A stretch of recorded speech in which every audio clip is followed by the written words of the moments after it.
Fala minha galera, tudo bem? Fabrício Dutra com vocês para a gente fazer a correção do terceiro simulado aqui no nosso grupo do WhatsApp. Um grupo de simulados. Tivemos dois já, tá? Foram dois simulados com foco no concurso SEDES-DF e este é o terceiro. Mas antes de começar, eu queria pedir uma parada para vocês. Eu falei, né, no grupo algumas vezes e eu queria pedir a vocês um voto, cara. Eu fui indicado para o prêmio IBEST de influenciador em educação, concorrendo aí com grandes nomes do ensino nacional. Fiquei felizaço. Eu tô ali pelo 11º colocado, centenas de professores e isso é graças ao voto de vocês. Agradeço muito, muito a confiança no meu trabalho. E ó, o link para você votar tá aqui na descrição do vídeo, tá? É só clicar no link, vai levar um minutinho da sua vida, é só você votar lá e amanhã meio-dia sai uma nova parcial dos votos. Então agradeço muito se você puder dar essa moral para a família, ver o nosso nomezinho lá entre os grandes nomes. Então vota lá, por favor. Link na descrição. E na descrição também está o link com a prova que eu vou corrigir hoje. O nosso terceiro simulado. Lembrando, um simulado por semana no grupo do WhatsApp. Vamos lá? Então vamos lá. Primeira questão, vai trabalhar o texto aqui da geração Z, vamos ler, né? Terceiro simulado, bonitinho. E lembrando, ao final do simulado vai ter o link com a oportunidade do nosso curso completo, com a teoria completa, objetiva, com foco na sua prova e mais de 45 provas da banca Quadrix corrigidas detalhadamente. Uma oportunidade gigante aí para nos próximos 3 meses você fazer o estudo de língua portuguesa direcionado e gabaritar português, hein, cara? Vamos lá, oportunidade. Galera, vamos ler o texto aqui. Críticas à geração Z são cheias de pontos cegos. Notícias de jovens que vão a entrevistas de emprego com seus pais viralizou. Notícia, né? Viralizou recentemente. Mas já parou para pensar que os pais acham natural acompanhá-los? Você deve achar que é da geração que nunca teve a melhor parte do frango. Quando era criança, te obrigavam a esperar que os pais escolhessem primeiro.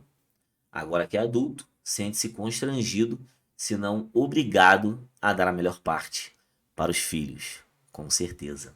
Eu acho essa história meio desonesta.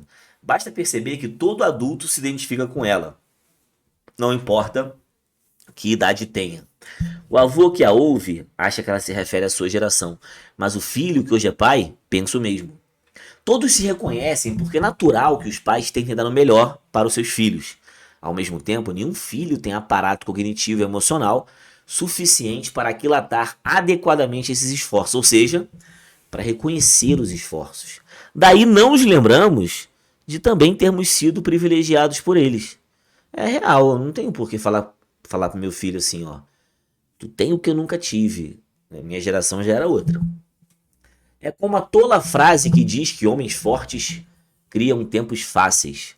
Tempos fáceis criam homens fracos, que criam tempos difíceis, que fazem homens fortes. Trata-se de uma evidente crítica às novas gerações, considerando-as fracas e atribuindo isso a terem sido criadas nos tempos fáceis, mais fáceis que seus pais, né? Homens fortes crescidos em tempos difíceis proporcionaram. Então, ó, isso aqui é uma explicação, né? Que os seus pais, homens fortes crescidos em tempos difíceis, proporcionaram. Mas, se estendemos o raciocínio um pouquinho, ele desmorona. Ou então a geração anterior teria sido formada por homens fracos, já que deram ensejo aos tempos difíceis que fizeram fortes seus descendentes. Entendeu que é um ciclo meio esquisito? Ué, se os descendentes tiveram tempos difíceis, é porque quem proporcionou isso foram homens fracos. Entendeu? Quem hoje aponta a fraqueza dos filhos raramente dirá que os seus pais tiveram tempos fáceis. Entendeu? Porque os tempos difíceis vêm de homens fracos. Então, se você viveu um tempo difícil, é porque seu pai teve um tempo fácil. Esses são somente alguns exemplos de como a crítica geracional é cheia de pontos cegos. As explicações que começam com esses jovens normalmente são embasadas em ideias pré-concebidas que parecem fazer sentido, mas que não resistem a uma análise mais profunda. Sim, os mais novos apresentam diferenças, mas, mais do que uma mudança de geração, essas diferenças apenas antecipam as mudanças dos nossos tempos. Candidatos a empregos da geração Z, com os seus 20 e poucos anos, vêm comparecendo a entrevistas acompanhados por seus pais. Superficialmente, parece um fenômeno que denuncia a imaturidade e a insegurança dos jovens. Mas preste atenção, os pais aceitam ir junto. E mais, os empregadores embarcam na onda. Um cenário que seria impossível se só uma geração estivesse insegura. É fácil olhar para os filhos e identificar a fragilidade. Mais difícil é olhar para o espelho, ou para a nossa geração, e entender que fazemos também parte desses novos tempos. Gostemos deles ou não. É muito bom texto, hein? E a questão número 1, ela vem cobrar coesão, ó. Repara, no terceiro parágrafo eu acho essa história meio desonesta, e aí ele pergunta, o autor utiliza essa história para estabelecer coesão com qual termo anterior? Qual elemento anterior? Vamos lá. Eu acho essa história meio desonesta. Que história? Vamos ler. Repara que ele fala assim, ó, notícias de jovens que vão em entrevistas com seus pais, tal. Aí depois ele fala assim, ó, você deve achar que é da geração que nunca teve a melhor parte do frango. Quando era criança, te obrigavam a esperar que os pais escolhessem. Agora que é adulto, sente-se constrangido a dar a melhor parte. Qual história que é meio desonesta? Se você leu com atenção, se você refletiu sobre a leitura que você fez, você viu que a desonestidade que o autor acha é sobre a gente ficar espalhando, né? É sobre a gente ficar falando que é da geração que nunca teve a melhor parte do frango, né? Repara, olha o que ele dá de opção. Vamos lá, letra A. A frase feita sobre homens fortes criarem tempos fáceis. Não. A ideia de que a geração Z é a única que tem sinal de imaturidade. Também não. A percepção de que os empregadores estão sendo condescendentes. Não, agora. A analogia sobre a distribuição das partes do frango. É isso aqui. A questão número 1 é a letra D. Realmente essa história que ele fala, que é meio desonesta, é sobre essa distribuição do frango aí. Então, gabarito da 1, letra D. 2. Candidatos a empregos da geração Z vêm comparecendo a entrevistas. Aí, você já teve aula de crase comigo? Já teve aula de crase já, né? Ó, repara que a palavra a, né? Vou usar a mãozinha aqui que eu uso para coçar as costas aqui, ó. Ó, candidatos a empregos. Quem é candidato a geração Z aqui? Quem é candidato é candidato a. Aí logo depois desse A vem a palavra empregos. E você concorda que emprego é uma palavra masculina e plural. Então eu tenho convicção de que esse A não tem a menor chance de ser artigo. Ele é apenas preposição. E esse A, antes de entrevistas, também. Aí você, é mesmo? É. A palavra entrevistas, ela até é uma palavra feminina, mas ela está no plural. E o A, quando está sozinho, antes de uma palavra no plural, ele é apenas preposição. Então esse azinho que está aí, ele é só preposição. O artigo possível para a palavra entrevistas é o artigo as. Ah, é verdade. Então vamos lá. Letra A. Na primeira ocorrência, o a é preposição, concordo. Mas na segunda é artigo? O artigo para a palavra entrevista seria as, com S. Na primeira ocorrência, o a poderia receber acento de crase? Como assim, meu nobre? O a craseado antes da palavra empregos? Não. C. Nas duas ocorrências não acontece crase devido à transitividade do verbo. Galera, a crase não acontece, mas não tem nada a ver com o verbo. A crase não acontece porque a palavra que vem depois não tem artigo. Empregos é masculino, plural. Entrevistas até é feminina, mas está no plural. E repara, candidatos nem verbo é. Então, nada a ver. D. Na segunda ocorrência, o a poderia ser substituído pelo as. Maldade, hein? Olha só, se a frase fosse assim, ó, comparecendo, ó, às entrevistas, essa frase estaria errada. Por quê? Porque aqui eu estou colocando um artigo para entrevistas, mas quem comparece a. Teria que ter crase aqui, ó. As. Com crase. Eu sei que muita gente marcou essa. Mas a única chance de entrar ali teria que ser o as craseado. A mais as, A mais as. Letra E. Na segunda ocorrência, se fosse inserido o acento de crase no ar, a correção seria prejudicada. Galera, se você chega nessa segunda ocorrência e coloca o acento de crase aqui, sem o S, tá? Sem colocar o S, realmente a correção seria prejudicada. Então a questão 2, gabarito, letra E. Muito boa, tá? Não é porque eu tô na minha presença, não. Mais uma, esses são alguns exemplos de como a crítica geracional é cheia de pontos cegos. Esse termo aí, pontos cegos, ele é o que? A palavra pontos. Repara que na expressão pontos cegos, quem que você acha que é o núcleo? Quem que você acha que é o mais importante? A palavra cegos ou a palavra pontos? Ele está falando dos cegos? Não, está falando dos pontos. Mas não são quaisquer pontos. São pontos o quê? Pontos cegos. Então, nessa expressão, a palavra cegos, ela está apenas especificando pontos.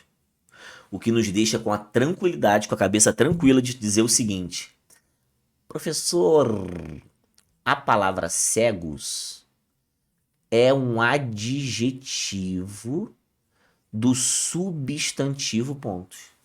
Pontos é um substantivo. E cego está qualificando pontos. Ou seja, não são quaisquer pontos, são pontos cegos. Então, é substantivo. Na 3, gabarito, letra B. Detalhe, galera. Na nossa descrição do vídeo existem 3 links. O primeiro é para você votar em mim, por favor. O segundo é o material, o PDF. E o terceiro é o curso completo. Só que o curso completo também tem link aqui, ó. É só clicar no PDF, tá? Como eu te falei, esse link é uma condição especial para esse curso. E detalhe, tem um cupom aqui, ó. Esse cupom aqui vai te dar 34% de desconto. Então não perde, não. 4. De acordo com a argumentação do autor, qual é o principal ponto cego nas críticas direcionadas à imaturidade da geração Z? Ó, uma questão de interpretação, eu sempre sugiro que você tente responder de maneira discursiva. O que você acha que é o ponto cego que o autor traz? Eu, Fabrício, falaria assim, ó, peraí, o ponto cego é que, assim, fica uma incoerência de você ficar falando que a geração Z é imatura, mas o pai também é conivente. O pai também vai junto. Como assim a geração fraca gera tempo... os tempos fáceis geram homens fortes e os tempos difíceis geram... E geração fraca gera... É assim, ó. Tempos difíceis geram homens fortes. E tempos fáceis geram homens fracos. Né? E fica toda uma incoerência. Por quê? Se a geração do meu pai, né, me proporcionou dificuldade, tempos difíceis, esses tempos difíceis, eles nascem de homens fracos. Então a geração lá do meu avô foi fraca, entendeu? Fica uma incoerência. Agora bora ver qual opção tem isso. A discrepância entre os tempos fáceis vividos pelos pais e os tempos difíceis enfrentados pela geração Z. Não, não é a discrepância, é a incoerência, a incompatibilidade. O isolamento social provocado pela tecnologia, não. A incapacidade cognitiva de jovens em compreender a hierarquia, não. Agora olha D. O fato de que o comportamento dos jovens é validado e viabilizado pelas ações das gerações anteriores. Ou seja, como assim a gente fala que a geração Z é problemática, é insegura, se a gente está validando isso? Se as empresas aceitam a presença dos pais. É nessa linha de pensamento. Então, essa questão 4, letra D. E a letra E fala de falta de preparo acadêmico. Ó, vamos lá, só para você perceber o ponto cego aqui.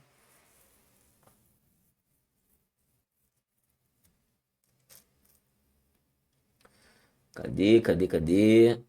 Quando ele bota pontos cegos. Aqui. Esses são só alguns exemplos, tá? De como a crítica geracional é cheia de pontos cegos. Então ele citou os exemplos aqui, né? Beleza? Logo depois ele fala, candidatos vêm comparecendo com os pais, né? Superficialmente parece um fenômeno que denuncia imaturidade, mas os pais aceitam juntos. Os empregadores embarcam na onda. Entendeu? Por isso você tem ponto cego. Então é isso. Quinta questão. Críticas à geração Z. Ó, uma questão de crase. Quando ele pergunta que a crase é obrigatória, presta atenção. A letra B tem um erro de crase no A antes do verbo, né? Ninguém pode falar eu gosto da ajudar. Eu gosto de ajudar. Verbo não é palavra feminina para receber artigo. A mesma coisa eu te falo da palavra ele. A ele. Ele é um pronome oblíquo, tônico. Mas olha só. Ninguém gosta da ele. Então morreu. Nessa expressão de segunda a sexta, nós temos a questão do paralelismo. Já comentei isso em diversas aulas do curso teórico, das correções de prova da Quadrix, nas turmas presenciais. O que nós temos aqui? Esse de é uma preposição pura. A presença nesse primeiro elemento de uma preposição pura me obriga a fazer com que o outro também seja uma preposição pura. Então, de segunda a sexta, esse A tem que ser sem crase. De segunda a sexta. Agora, se fosse da segunda, aí beleza. Da segunda a sexta. D mais A mais A. Beleza, aí eu fico entre A e E. Só que olha que interessante. A letra A tem um caso facultativo de crase. Sua própria insegurança é uma expressão feminina, mas tem um pronome possessivo. Olha aí o curso completo te dando base. Você pode falar, ele gosta da sua e de sua. Então a presença do artigo na expressão sua própria insegurança é opcional. Logo, a crase é opcional. A única crase obrigatória da letra E. Ele começou a encaminhar em direção A, em direção A, em direção A. E aí, a sala de reuniões, né? Gosta da sala de reuniões. A mais A, acraseado. Então, 5, letra E. Na 6, repara. E como é tola a frase a qual diz. O primeiro que é pronome relativo. E essa frase diz isso. Na segunda, o que junto com a oração toda sai para entrar a palavra isso. Nós temos então uma conjunção integrante. Agora eu quero a atenção de vocês, tá? Ó, pronome relativo, PR, nos remete àquela sigla prosa, oração subordinada adjetiva. E conjunção integrante nos remete àquela sigla isso, oração subordinada substantiva. Então uma coisa é certa, a primeira ocorrência do quê? Introduz oração adjetiva. Repara, tem isso na A B mente, tem isso na C, tem isso na D e a E mente. Agora olha para o segundo. A frase diz isso, né? Oração subordinada substantiva. Tem isso na A, tem isso na B, a C mente. Então já tirei 3 opções, né? 3. E a letra D também fala substantiva. Agora vamos lá. A letra A fala substantiva objetiva direta. E a D, que é que eu estou em dúvida entre A e D. Repara, eu excluí a B de bola, porque disse que a primeira oração é substantiva. Eu excluí a E pelo mesmo motivo.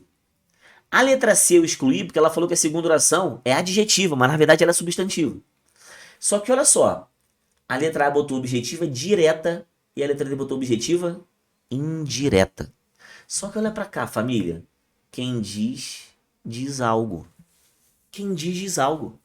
Essa oração que o que está introduzindo, ela é o algo. Ela é o objeto direto do diz. Se você reconhece que quem diz, diz algo, ela tem que ser objetiva direta. Questão 6, gabarito, letra A. A primeira oração é adjetiva restritiva, sem isolamento. E a segunda, objetiva direta, 6A. Muito interessante essa questão. Partiu 7, a 7 é a seguinte. Ele quer saber o valor semântico dessa conjunção. Ó. Se estendemos o raciocínio, ele desmorona. Ou seja, qual a condição para ele desmoronar? Qual que é a condição para ele desmoronar? Nós estendermos o raciocínio. Caso a gente estenda o raciocínio, ele desmorona. Ou seja, esse se é condicional. Embaixo do vídeo de correção da nossa lista, eu vou colocar a tabela de conjunções para vocês. É preciso ter essa tabela. Beleza? Então, gabarito da 7, letra D. 8. Basta perceber que todo adulto se identifica com ela.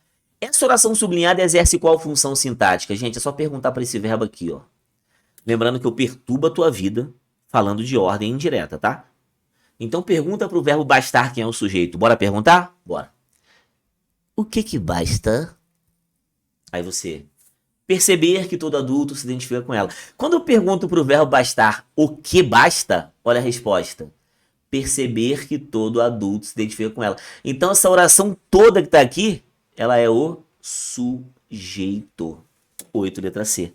É um sujeito oracional. É uma oração inteira que vai exercer a função do sujeito. Então a gente encontrou o gabarito da 8, letra C de casa. Que maravilha! Então 8C, 7D, 6A, 5E, 4D, 3B, 2E, 1D. E aí, bateu o gabarito? Qualquer dúvida já sabe, estamos à disposição. O link tá aqui. Não esquece não, tá? Na descrição do vídeo, o link para você votar lá no IBEST. Vamos participar como time grande, com chance de ganhar esse ano, tá? Obrigado, meu povo. Fica de olho sempre no grupo, que eu fico mandando dica, você sabe. E na quinta que vem a gente tem mais um simulado. E aí, tá melhorando o rendimento? Você vai ver o processo. Quando você fizer 10, 12, você vai ver como vai estar bem evoluído. Bem assim, na cara do gol pra passar. Só que isso aqui é importante, tá? A base. Tamo junto.